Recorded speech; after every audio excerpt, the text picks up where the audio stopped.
le Gadji Beats.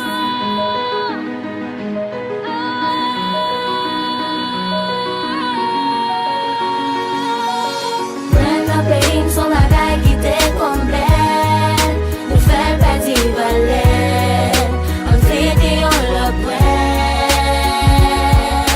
Mwen la peyim son bagay ki te komplel, nou fel peti valer, an fete yon lok wel.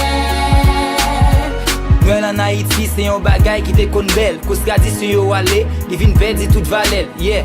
Len ap gade nan peyi ya gen kote k pa gen ap denwel. Fanal pali me anko menm nan la ri pa gen poubel. Lontan jan sa teye, ak eswa nou te kon fete. Nan lontan se motivasyon, tout moun te kon fe reveyon. Gen sa kon nan l'eglis bouye bondi, pou mande pardon. Defwa gen sa kap fe kon kou di kat, se pam kapi bel. Nan tout zon nou pase len ap fete lot joye Noël. Jounen jodi a nou pa pale de tonton Noël anko. Nou plis kampe sou goumen again, se la yen ki pi fo. An chanje ken nou met lan moun nan nou pou Noël vin meyo. Mwen la peyim son bagay ki te komplel, nou fel peti valer, an fete yon lok wel.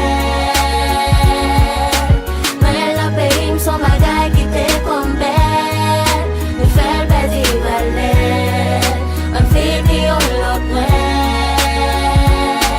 Lotan mwen la iti se moun mwen te gen plis bonet, si moun te kon achete pi d'etwal pou voy an le ou, pou fe wè se la tout koulè. Sa te kon pete klorat, pou meti chalè, blore te konen sou plas, pou kade chel bel ou, pou fe wè se ou pi flonè. Nan kon avin diferent la fason ti lontan, tout bagay vin chanje par rapport janti lontan. Même si moun bave je fè l'autre bagay diferent. Nan kon se pou evide nou tout chanje l'idée. Pa fè mi pou sa man ti son message ma pou kide. Paske nou a jounen jodi se nèg a kop ki fete. N'oubliye si gen l'eklis me genou te pou n'kriye.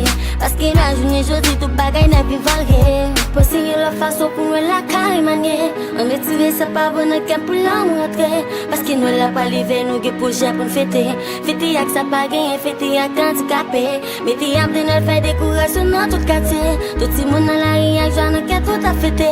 Sak chita ansam se plezi yo tout ap mette. Paske moun moun liye comme un fwa gen gete.